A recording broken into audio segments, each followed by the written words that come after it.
This is going to be your guide for building the ultimate team in Pokemon Legends ZA. So you pretty much just need one level 100 carry to get through the story, and then you catch Zygarde or some legendary Pokemon, and you use that to get the rest of your team going. But what do you want for the rest of your team?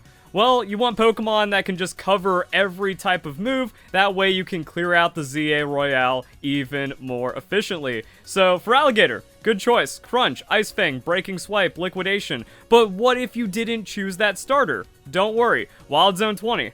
You can just get whatever starter you didn't pick. And what you want to do is catch all of these Pokemon in Wild Zone 20. I have a guide for that, but mostly you just sit on benches and run around until you get everything, and then they can spawn as Alpha Pokemon. So you get an Alpha Totodile, doesn't take it too long, and then it has 3 IVs, maxed out hit point EVs, and you can just kind of level it up through the rewards you get, or have it on your party in the ZA Royale for whatever other level 100 Pokemon you took through the story. And again, Zygarde is just kind of like an auto-win kind of Pokemon.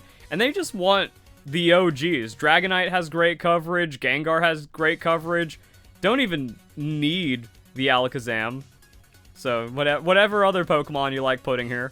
And you might be thinking, wait, why do you have a Venusaur with only Grass-type moves then? That's because it kind of doesn't matter what you have, as long as you have the coverage and you just have a lot of strong Pokemon eventually. So with this, we're kind of covering for a lot. And then whatever else you need, you can just kind of add into your team because you can swap Pokemon on the fly during the ZA Royale.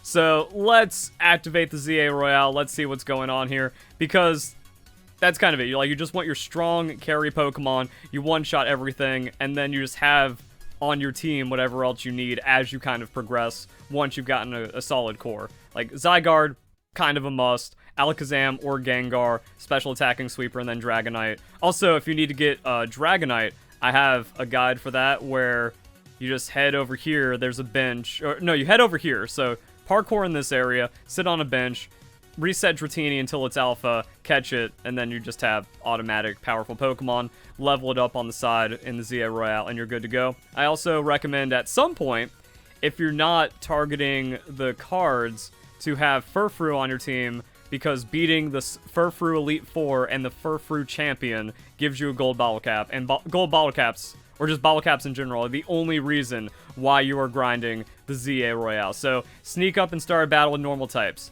Don't mind if I do. If you get caught, because the game sucks, just leave, and then you're good to go. So we have a normal type move on our Dragonite, which means we can reset the battle, and then try to get into a better position for the battle to not get caught. Boom. So that's going to be one right there. After that, we can swap into whatever other Pokemon we want, and just kind of like making the beefiest, biggest coverage boys on your team. Excadrill is also a pretty good Pokemon because Mega Horn and Drill Run, they just are like super broken moves. So you really just kind of need to put all of your resources into a couple of Pokemon and then just make it to where they're one-shotting everything, and then you adapt to the situation by having all of the coverage. So we'll kind of play that through, and then there's a bit more like tips and advice if you're constantly running the ZA Royale, because you can do multiple challenge matches in a night, and that's really what you want to aim for. So balancing challenge tickets is kind of the play. And then also it carries over from night to night, so if you only have like 30k at the end of one night, that's fine. So knock out unaware opponents with your first blow. If we can like get all of that, it would be extra cool. Somehow I get spotted there, fine. Dragonite, people are saying you want to have a Silk Scarf for it to make the extreme speed hit harder. Sure, I guess. Also, EV training, pretty important, so. Is that a KO? Nah, it's not. So we're trying to get the unaware hits, and then we're also trying to get the KOs, and then it just kind of comes down to the Pokemon you have, and just grinding the ZA Royale. If you don't have everything immediately set up, then you're just supposed to be here. You're just supposed to do as many battles as you can, as fast as you can. You get experience from the battles, so you have the Pokemon on your team. You have experience candies. So you get those rewards, and then you can like finish up some level 100 Pokemon or get some high level Pokemon. You get rare candies as a reward. I was about to say if I can tumble behind that and then dip out of the way, that'd be kind of cool. Sometimes it's also not worth resetting. Like, if I just one-shot two of the Pokemon right here, that's 2,500 of the 50,000 that I need. So we can do that. And then if you get rare candies as a reward from the couriers, you can just use those on, like, your level 90-ish Pokemon and then save some candies that way. Just have more efficient training. And then you just have, like, a team of beefy dudes that one-shot everything. So, yeah. This also kind of shows, like, okay, so one thing that's really important is, like, near the beginning of the night, you want to keep going until you find a card that has, like, 15 or a high amount of requirements. There's somewhere it's like, use 20 grass-type moves, or start 10 battles with an ambush, and it gives you 20,000 points. So you can do that through the first half of your night. Not Furfru. And then you can start the second challenge to... Oh, fuck. Wow. This game's broken. You can start the second part of your night with that challenge, and then just go like 25k insta. So there's that. And it's mostly just balancing those things. So the first 10 or so ZA Royale aren't going to matter, but then you really want to start optimizing it for the Giga farming. Because like 10, that's not even near where Game Freak wants you to do it. You got a 10% chance of getting 3 bottle caps, or a gold bottle cap. So you need to do like 100 laps around the ZA Royale before anything significant ends up happening.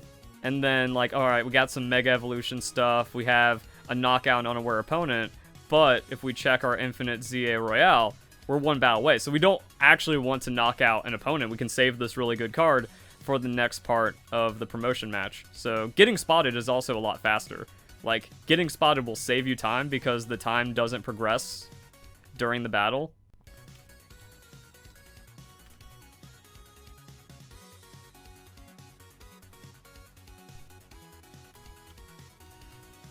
I like how people tell me to move when the enemy AI cheats by running behind, is able to hit me, or is whiffing their moves. I run around the bench and my Pokemon doesn't. Because the entire system is broken. There's like no AI to chase around and actually KO something. See, that's the fun that you have to deal with. So yeah, we do all that. We have the Mega Energy to then just like Mega knock out an opponent, ambush them, and then just get... Also the plus moves. So like Mega and plus moves together, that's 10k for hitting 3 right there. So we can get a 14k battle to immediately start off the night after we do the Quasartico challenge ticket. Yay! A King's Rock. And now we're getting 50 experience. Not 50, 15 experience candy medium. 45,000 bonus experience. Oh boy. Alright, so boom. Points, points, points. Do this. Gardevoir. We need to get like 3 plus moves, but we just one-shot no matter what, and they fortunately have 3 Pokemon on their team, so that's nice.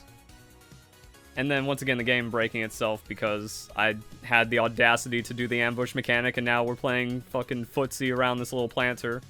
There's all that. 14,000 points. Very strong start to the night. So that's mostly the big thing, where it's just like the cards carry over, and you want to be aware of that.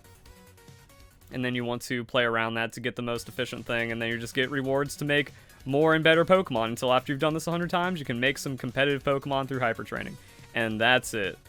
And then you want to use the end screen to just kind of like keep up and keep tabs on what's going on for your cards. You can also check in the menu if you just need a moment to breathe instead of being like stuck in this hectic brain rot. So alright, land super effective hits with rock type moves. If that opportunity comes up, yeah, and if you already have a Pokemon that's strong rock type moves because you've been farming for like those high level Pokemon, that's really good. But the sneak up and starting battles 3 times with a specific type, like that's always worse than just running into people and getting the 2,500 points. Because if you fail the sneak, that can set you back, and it's like you're not. It's taking too long. It's taking more time than the time it takes to complete a battle to get 3 sneaks sometimes, unless you naturally have like a grass type starter that's super strong. You're just out here rocking a level 100 Venusaur as your main. Then it's fine. And it doesn't matter what rock type moves as long as your Pokemon stays alive. And then the reason why you want to do this as much as possible is because if you hit 20 battles, you get the 2.5x multiplier. So like 20 wins in a night, 2.5x multiplier, that's going to be pretty good while juggling all these other things while getting the points. 30 battles is very difficult. I wouldn't worry about stretching it to that within a night. But you want to get like 2 point something, like 2.5 reward matches per night if you're like super duper farming all of this stuff. Then after you've done that a couple of times, you've made enough money to buy vitamins so you can max out a Pokemon's EVs. And you want to do that as soon as you can so you don't have to worry about resetting the EVs too much. Maybe they have a max stat, especially if you caught an alpha Pokemon. Alpha Pokemon come with max hit point EVs, and those are really good. Speed literally doesn't matter at all in the ZA Royale because you're just one-shotting everything, and then your cooldowns reset during the switching animation. So max hit points, max offense, do that for all of your Pokemon, and then you want to like bury down whatever random EVs they picked up from the battles, and then you max them out on EVs whenever you get any money, and then you just grind until they're level 100. And then you do the Infinite ZA Royale 100 times and hope you have enough, and then you're ready for competitive. You can, like, and then, like, the realization and the reality is doing competitive before then is probably the best idea. You just go into Wild Zone 20, you catch whatever alpha Pokemon spawn, and then, like, you reset these until you get, like, decent enough IVs. Just, like, max hit points, max offense, and then hopefully not a bad IV, like, don't have special attack IVs on a physical attacker, and then you reset for the alphas, and then you just go on competitive, and it doesn't matter. You EV train with the money that you made from the ZA Royale, and then you use that money to buy the competitive items in the construction shop, and then you just go out there and play the game. And if, like, you need any Pokemon to start the ZA Royale, you just do this. You sleep on the bench until you see, like, a Gengar or an Alakazam, you catch it, and that's the game. And just make sure you have all the types covered at some point, and there you go. Hope you guys enjoy the video. Hope you all have a nice day. Thank you very much for watching.